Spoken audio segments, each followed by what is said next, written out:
Today, a few of us went to Westmoreland to give back to some of the persons affected by Hurricane Melissa.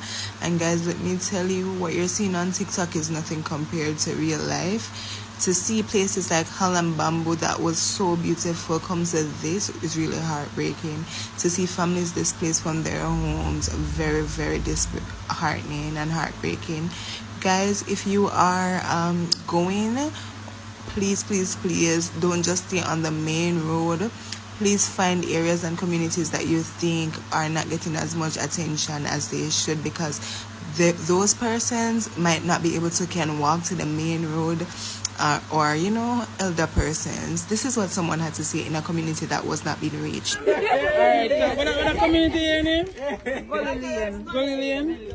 Nobody no come around here no at all? The only I don't need, you understand, need like water. And well, we appreciate all the food we have, but the water most likely. Sometimes we hear and when we go back, so we get light back like them here. But like the water, we not get no water. Alright then, so bring beer water next time. Water. No, well, anything. Yes, I have my clothes, because no people don't have clothes.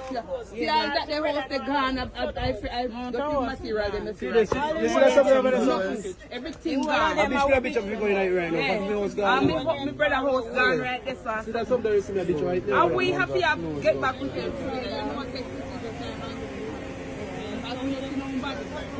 That's why we never stop here. You know how long with it? I want to know the sun and Byland. Nobody now grown.